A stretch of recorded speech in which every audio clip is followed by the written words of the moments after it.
সবাইকে উচ্চ মাধ্যমিক দর্শনের লজিক ক্লাসে স্বাগত। আজকের ক্লাসে সমাধান করব 2025 সালে উচ্চ মাধ্যমিকের যে এবিটি কোশ্চেন পেপার বেরিয়েছে সেই কোশ্চেন পেপারের পেজ নাম্বার এসি 9 পেজের যে লজিকগুলো আছে সেগুলি সমাধান করব। 3 এর অথবা নির্মলিখিত বাক্যগুলিকে তর্কবিদ্যাসম্মত আকারে রূপান্তরিত করো এবং তাদের গুণ ও পরিমাণ উল্লেখ করো। 1. কদাচিৎ স্বার্থপর ব্যক্তিরা অপরকে সাহায্য করে। দেখো, কদাচিৎ আছে, ব্যতিক্রম নিয়ম, সদার্থক হলে ও বচন, অনর্থক হলে আয় বচন। যেহেতু সদার্থক আছে ও বচন হবে, তাহলে এলেপ করে ও বচন দিয়ে লিখবো কোনো কোনো স্বার্থপর ব্যক্তি নয় এমন যারা অপরকে সাহায্য করে। গুণ হবে নঙর্থক আর পরিমাণ হবে বিশেষ। 2. বৃত্তাকার বর্গক্ষেত্র নেই। দেখো, নেই আছে, ই বচন হবে। এলেপ করে ই বচন দিয়ে লিখবো কোনো বর্গ ক্ষেত্র নয় বৃত্তাকার। গুণ নঙর্থক পরিমাণ সামান্য। 3. শিশুরা ছাড়া আর কেউ সরল নয়। দেখো, ছাড়া আছে আর নয় আছে, এ বচন হবে আর উদ্দেশ্য বিধেয় স্থান পরিবর্তন করবে। তাহলে এলেপ করে এ বচন দিয়ে লিখবো সকল সরল বাচ্চা হয় শিশু। গুণ হবে সদার্থক আর পরিমাণ হবে সামান্য। 4. শতকরা 80% ভারতবাসী সৎ। দেখো, শতকরা ভাগ আছে, সদার্থক আছে, আয় বচন হবে। তাহলে এলেপ করে আয় বচন দিয়ে লিখবো কোনো কোনো উদ্দেশ্য ভারতবাসী। তাহলে কোনো ভারতবাসী হয় সৎ। গুণ হবে সদার্থক আর পরিমাণ হবে বিশেষ। বীর অথবা নিচের বাক্যগুলিকে আদর্শ আকারে রূপান্তরিত করে তাদের বিবর্তনে আবর্তন করো। 1. যে কোনো বিজ্ঞানের ছাত্রই এই প্রশ্নের উত্তর জানে। এ বচন হবে। এলেপ করে এ বচন দিয়ে লিখবো সকল বিজ্ঞানের ছাত্র হয় এই প্রশ্নের উত্তর দাতা। পাশে লিখবো বিবর্তনীয়। এ থাকলে একে বিবর্তন করলে ই বচন হবে।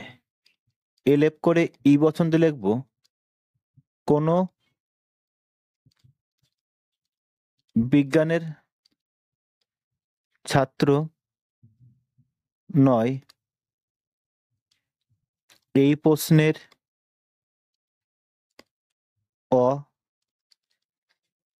উত্তর দাতা। পাশে লিখবো বিবর্তিত। একে আবর্তন করব। ই থাকলে ই বচন হবে। অতএব চিহ্ন দিয়ে এলেপ করে ই বচন দিয়ে লিখবো কোনো এই প্রশ্নের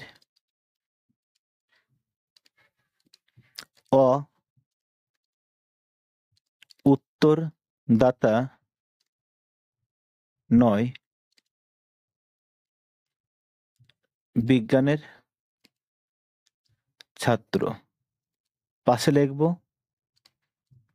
আবর্তিত। 2 কোনো কিছুই যুগপদ, উত্তেজক ও নিরাপদ নয়, ই বচন হবে। এলেপ করে ই বচন দিয়ে লিখব কোনো উদ্দেশ্য উত্তেজক বস্তু নয় নিরাপদ। পাশে লিখব বিবর্তনীয়। একে বিবর্তন করলে ই থাকলে এ বচন হবে, তাহলে এলেপ করে এ বচন দিয়ে লিখব সকল। দেখো বিবর্তনের উদ্দেশ্য পদ এক থাকে, তাহলে উত্তেজক বস্তু গুণের পরিবর্তন হবে হয় বিধেয় পদের আগে অবজ অনিরাপদ। পাশে লিখব বিবর্তিত। একে আবর্তন করব, তাহলে আবর্তন করলে এ থাকলে আই বচন হবে, অতএব চিহ্ন দিয়ে এলেপ করে আই বচন দিয়ে লিখব কোনো কোনো অ। আর আবর্তনের উদ্দেশ্য বিধে স্থান পরিবর্তন করে, তাহলে অনিরাপদ বস্তু হয় উত্তেজক। পাশে লিখব আবর্তিত। 3 চকচক করে এমন সকল বস্তু সোনা নয়, ও বচন হবে। এলেপ করে ও বচন দিয়ে লিখব কোনো কোনো চকচকে বস্তু নয় সোনা। পাশে লিখব বিবর্তনীয়। একে বিবর্তন করলে ও থাকলে আই বচন হবে, তাহলে এলেপ করে আই বচন দিয়ে লিখব কোনো কোনো চকচকে উদ্দেশ্য এক হবে চকচকে বস্তু গুণের পরিবর্তন হবে হয় বিধেয় পদের আগে অ বসবে অসোনা। পাশে লিখব বিবর্তিত।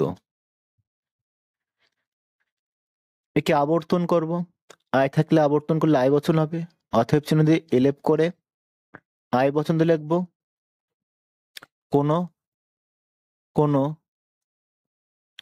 অসোনা হয় চকচকে বস্তু। পাশে লিখব আবর্তিত।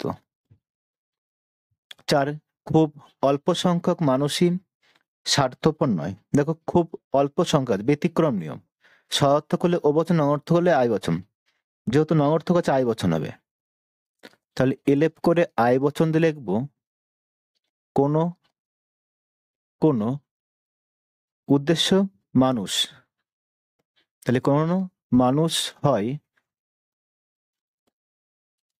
স্বার্থপর। পাশে লিখব বিবর্তনীয়। একে বিবর্তন করলে আয় থাকলে ও বচন হবে, এলেপ করে ও বচন দিয়ে লিখব কোনো কোনো বিবর্তনের উদ্দেশ্য এক হবে মানুষ গুণের পরিবর্তন হবে নয় বিধেয় পদের আগে অবজ অস্বার্থপর। পাশে লিখব বিবর্তিত। একে আবর্তন করব, দেখো আমরা জানি ও বচনে আবর্তন হয় না, তাহলে অতএব চিহ্ন লিখব ও বচনের আবর্তন সম্ভব নয়। সি নিম্নলিখিত যুক্তিগুলিকে আদর্শ আকারে রূপান্তরিত করে তাদের মূর্তি ও সংস্থান উল্লেখ করো এবং প্রত্যেকটির বৈধতা বিচার করো। 1 অনেক সরকারি অফিসারি অধ্যাপক, কেননা তারা এমএ পাস, আর সকল অধ্যাপক অবশ্যই এমএ পাস। তাহলে প্রথম কাজ সিদ্ধান্ত খুঁজে বের করা। সিদ্ধান্ত কোনটা? দেখো এখানে কেননা আছে, তাহলে কেননা আগের বাক্য সিদ্ধান্ত। দেখো অনেক আছে আই বচন হবে, তাহলে অতএব চিহ্ন দিয়ে এলেপ করে আই বচন দিয়ে লিখব কোনো কোনো সরকারি অফিসার হয় অধ্যাপক। দেখো এখান থেকে আমরা দুটো পদ পেলাম, একটা পেলাম পক্ষপদ সরকারি অফিসার এস, আর সাধ্য পদ পেলাম অধ্যাপক পি। এবার খুঁজবো সরকারি অফিসার আর কোথায় আছে। দেখো আছে তারা এম এ পাস, তারা মানে কারা? সরকারি অফিসার। কি বচন হবে? দেখো এ বচন হবে না, কারণ সব সরকারি অফিসার এম এ পাস হয় না, তাহলে এটা আয় বচন হবে।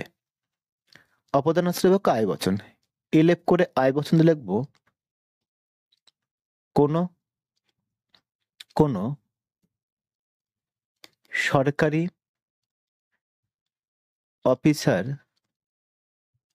হয় এম এ পাস। দেখো বাকি আছে সকল অধ্যাপক অবশ্যই এম এ পাস। দেখো এ বচন হবে, অবশ্যই আছে, তাহলে সকল অধ্যাপক হয় এম এ পাস।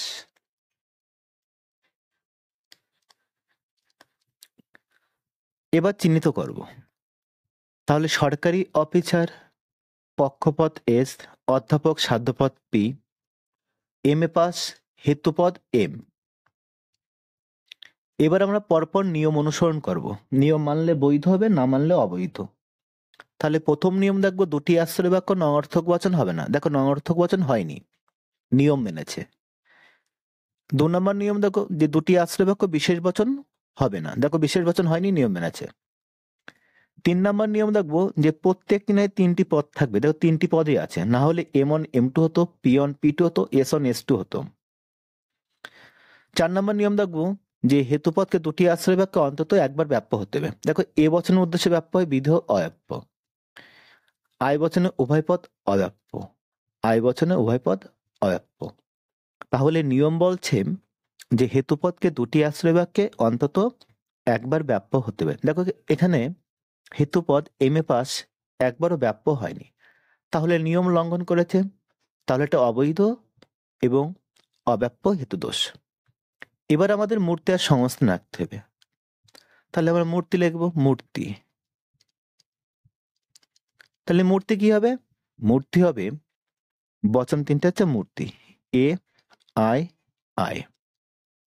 আমরা সংস্থান আঁকবো, এটা প্রধান আশ্রয় বাক্য, এটা অপ্রধান আশ্রয় বাক্য। দেখো প্রধান আশ্রয় বাক্যে প্রথম পি আছে, পরে এম, আমরা এখানে পি লিখবো, এখানে এম লিখবো।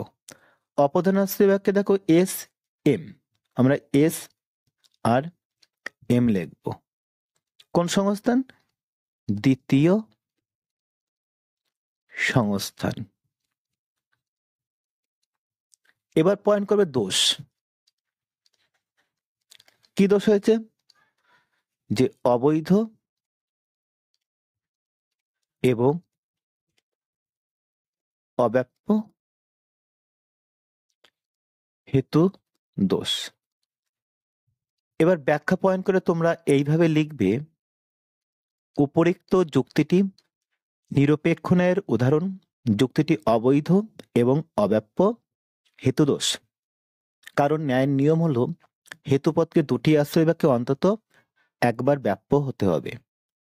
এই নিয়ম মানা হয়নি, কেননা হেতুপদ এম এ পাস প্রধান আশ্রয় বাক্যের এ বচনের বিধিও স্থানে থাকায় ব্যাপ্য হয়নি, এবং অপ্রধান আশ্রয় বাক্যের আয় বচনের বিধেয় স্থানে থাকায় ব্যাপ্য হয়নি।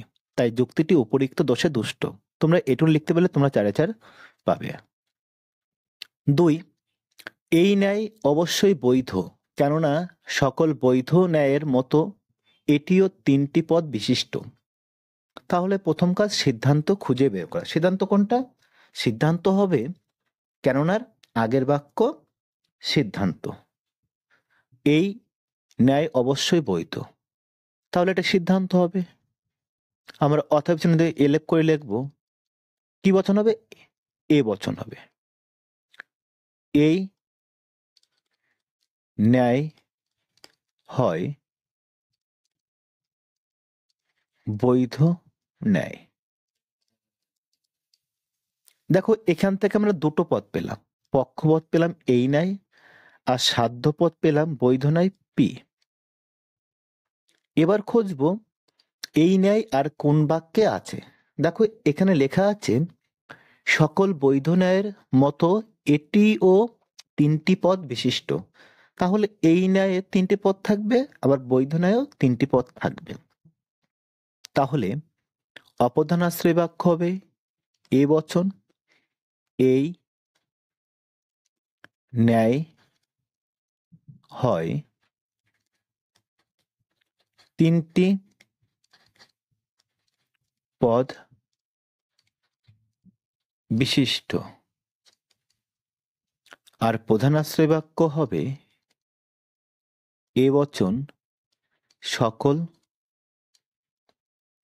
বৈধ ন্যায় হয় তিনটি পদ বিশিষ্ট। এবার আমরা চিহ্নিত করব এই ন্যায় পক্ষপদ এস, বৈধ ন্যায় সাধ্যপদ পি, তিনটি পদ বিশিষ্ট হেতুপদ এম, তিনটি পদ বিশিষ্ট এম। এবার আমরা নিয়ম অনুসরণ করব।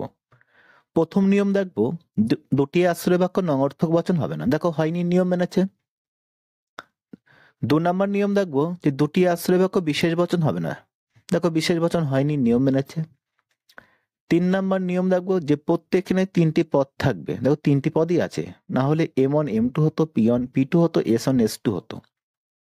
4 নম্বর নিয়ম দেখবো যে হেতুপদকে দুটি আশ্রয় বাক্যে অন্তত একবার ব্যাপ্য হতে হবে। দেখো এ বচনের উদ্দেশ্য ব্যাপ্য হয়, বিধেয় অব্যাপ্য। এ বচনের উদ্দেশ্য ব্যাপ্য, বিধেয় অব্যাপ্য। এ বচনের উদ্দেশ্য ব্যাপ্য, বিধেয় অব্যাপ্য। তাহলে দেখো হেতুপদ তিনটি পদ বিশিষ্ট দুটি আশ্রয় বাক্যে একবারও ব্যাপ্য হয়নি, তাহলে নিয়ম লঙ্ঘন করেছে। তাহলে এটা অবৈধ এবং অব্যাপ্য হেতু দোষ। আমরা মূর্তি আঁকবো, মূর্তি। তাহলে মূর্তি কি হবে? মূর্তি হবে, বচন তিনটে হচ্ছে মূর্তি। আমরা সংস্থান আঁকবো, এটা প্রধান আশ্রয় বাক্য, এটা অপ্রধান আশ্রয় বাক্য। প্রধান আশ্রয় বাক্যে প্রথমে পি আছে আর পরে এম আছে, অপ্রধান আশ্রয় বাক্যে আছে S R M. M A যোগ করবো কোন সংস্থান? দ্বিতীয় সংস্থান। তাহলে দোষ বলে পয়েন্ট। তাহলে কি দোষ হবে? যে অবৈধ